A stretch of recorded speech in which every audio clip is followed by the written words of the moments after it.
नमस्कार, मी नवनाथ कुटे. नवीन विद्यार्थ्यांची रजिस्ट्रेशन कसे करायचे याची माहिती पाहिलेली आहे. आता आपण रजिस्टर केलेल्या विद्यार्थ्याची माहिती लॉग इन मधून कशी भरायची हे आपण पाहणार आहोत. त्यांना कोणत्या योजना लागू होतात, त्या कशा लागू करायच्या तेही पाहणार आहोत. आता तुमची नाव नोंदणी पूर्ण झालेली आहे. यानंतरची स्टेप म्हणजे आपल्याला पुन्हा रेसिडेन्शियल ऍप्लिकेशन निवडायचं आहे आणि जो आपण युजर नेम तयार केला तो युजर नेम इथे फिल करायचा आहे, पासवर्ड फिल करायचा आहे, जो इथे कॅप्चा इमेज आहे ती कॅप्चा इमेज फिल करायची आहे आणि लॉग इन म्हणायचं. लॉग इन म्हटल्यानंतर आपल्या समोर हे असं पेज ओपन होईल. यामध्ये डाव्या हाताला फोटो जो अपलोड केलाय तो फोटो इथे असेल आणि खाली मेनू असतील. यामध्ये योजनांचा तपशील, पत्राचा पात्रता तपासा, योजना अर्ज, सूचना, प्रलंबित क्रिया, अप्लाइड योजना, अर्ज ट्रॅकिंग आणि दस्तऐवज भांडार. या मेनूंचं नेमकं काय काय महत्व आहे हे आता आपण पाहणार आहोत. यामध्ये योजनांच्या तपशीलवर जर क्लिक केला तर आपल्या पुढे दोन सब पॉइंट येतील. यामध्ये पहिला सब पॉइंट आहे विभाग आणि दुसरा आहे वर्ग. विभागामध्ये पुन्हा ते 5 विभाग येतील जे की आपण होम मेन्यूवर पाहिले होते.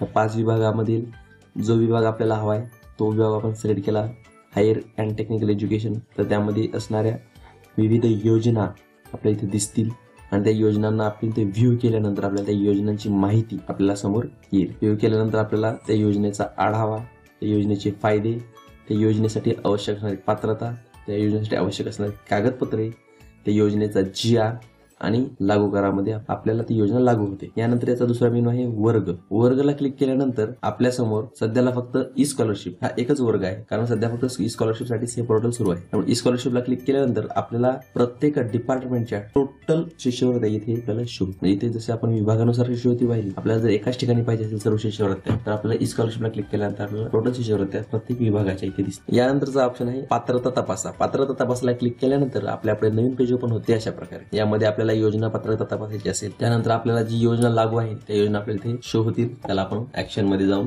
व्ह्यू केल्यानंतर आपल्याला लागू करू शकतो. त्यानंतरचा आपल्याला ऑप्शन आहे योजना अर्ज. योजना अर्ज म्हणजे आपली पात्रतानुसार आपण योजना अर्ज आपण करू शकतो. त्यामध्ये योजना अर्जामध्ये आपण क्लिक केल्यानंतर आपल्याला आपल्या ज्या लागू आहेत योजना त्या लागू योजना आपल्याला तिथे दिसतील आणि आपण त्या लागू करून घेऊ शकतो. सूचना याला क्लिक केल्यानंतर आपल्याला ही पेज ओपन होते. यामध्ये सूचना आपल्याला आपण पोर्टलवर जी माहिती भरत आहोत त्या भरत असताना आपल्याला जे काही सूचना सरकारकडून मिळणार आहे त्या इथे आपल्याला मिळतील की आपण कोणत्या स्कीमला अप्लाय केलेला आहे, कोणत्या स्कीमचा आपला फॉर्म रिजेक्ट झालेला आहे त्याची पण सूचना आपल्याला इथे नोटिफिकेशन मध्ये येते. त्यानंतरचा ऑप्शन आहे प्रलंबित क्रिया. प्रलंबित क्रिया याला क्लिक केल्यानंतर तर आपल्या समोर असं पेज ओपन होतं. यामध्ये आपण कोणत्या कोणत्या स्कीमसाठी अप्लाय केलेला आहे तर त्या स्कीम आपल्याला इथे वर दिसतील आणि कोणत्या कोणत्या स्कीम आपल्या ह्या फक्त आपण भरून माहिती सेव्ह केलेली आहे म्हणजे ड्राफ्ट मध्ये माहिती आहे त्या आपल्याला माहिती इथे दिसेल. त्यानंतरचा आहे ऑप्शन अप्लाइड योजना. यामध्ये जर आपण गेला तर यामध्ये आपल्याला कोणत्या कोणत्या योजनांना आपण अप्लाय केलेला आहे या इथे आपल्याला दिसतील. कोणत्या कोणत्या योजनांसाठी आपण अप्लाय केलेला आहे आणि त्याला ऍप्लिकेशन आयडी वर क्लिक केल्यानंतर आपल्याला त्याची माहिती पूर्णपणे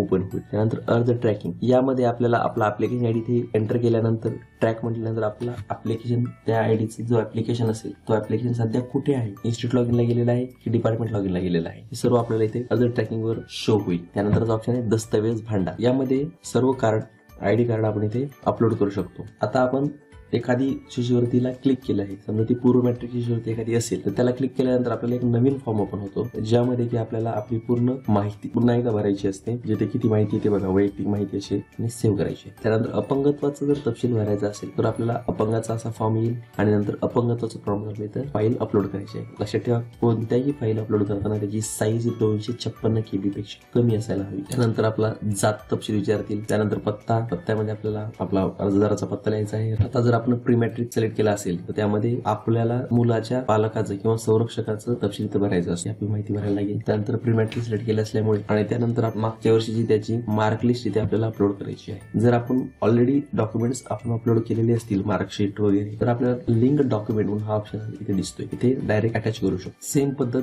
आता ही पोस्ट मॅट्रिक साठी आहे. फक्त पोस्ट मॅट्रिकला जो शैक्षणिक माहितीचा जो फॉर्म आहे तो जरा वेगळा असणार आहे. त्यानंतर तुम्ही सेव्ह अँड नेक्स्ट म्हणा किंवा सेव्ह एज ड्राफ्ट म्हणा अशा प्रकारे आपण आपले फॉर्म भरून योजना लागू आपल्याला करू शकतो. त्यानंतर इन्स्टिट्यूट लॉगिन आहे ते कशी ते आपण नंतर पाहणार. धन्यवाद.